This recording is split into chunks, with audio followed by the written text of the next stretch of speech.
Well, training as an acrobat is very hard. It's when I started when I was 6. You kind of start like similarly to gymnastics. You kind of like start with the basics. Like you learn how to do a cartwheel, you stretch, you learn how to do your splits. And if you're lucky and you start early like me, then you get all of that stuff pretty young. And then you can start like doing real tumbling by the time you're like, even as young as 8, maybe like 9 or 10 was when I really started tumbling. And like learning, back handsprings and like the tricks you would normally associate with like acrobats and circuses. And then when I was 11, because I was just doing like sort of general acrobatics, I wanted to kind of pick a specific discipline that would be like my thing. So I chose aerial rope. So that's when I started doing that. So I was like a super just like active kid. Like I was just like always climbing on stuff and like my parents like just couldn't get a hold of me. Like they had to bring me to like playgrounds for like 7 hours a day. Otherwise I would just be like bouncing off the walls. So they were like, okay, we need to do something with her. So they put me in gymnastics, which I liked, but I'm not a competitive person. So it like very quickly became clear that I wasn't going to become like a competitive gymnast. So then they sort of looked for something else, and just down the street was the circus school, Circus Center. So they put me in the summer camp, and I was obsessed with it, and I like loved it, and just wanted to do that. And so, yeah, started classes, and then kept going from there, basically.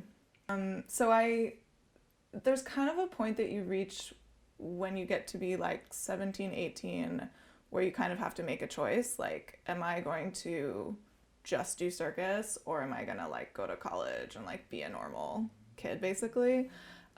So I chose going to college. So, and that was partially because at that age, like about 17, 18 is kind of when you figure out like, am I going to be a star who's going to be in Cirque du Soleil, or am I just not quite there? And because of a lot of injuries that I had, and just also just genetically the way my body is, makes certain things harder. So it was just kind of clear that I wasn't going to like go all the way to the like very top level.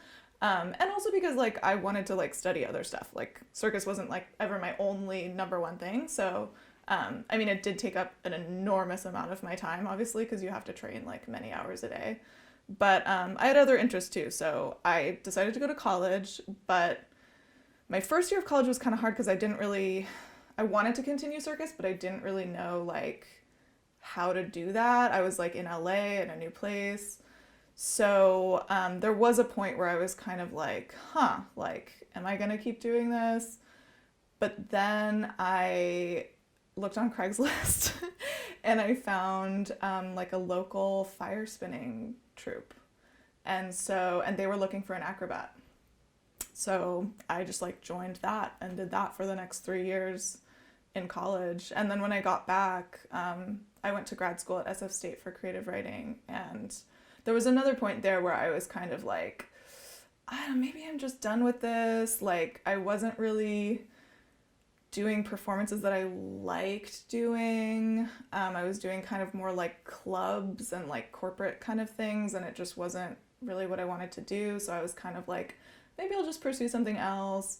But then I met this other girl who, she was a clown and a musician, and we just came up with this idea to make a show together.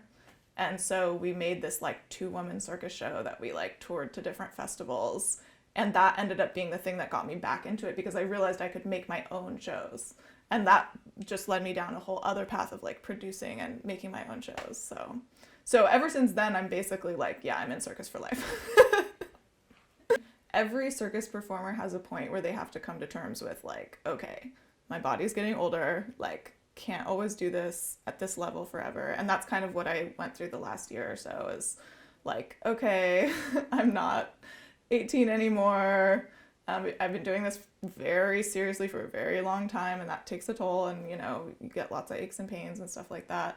And so you either stop completely or you just find another version of circus that works for you, which is what I ended up doing. But yeah, it's really hard. It can be really hard. It's really hard to keep up. I mean, you have to be so committed to it. Like, I still go to the gym every day, like, because that's just what I'm used to doing and what I've always done. So it's, yeah.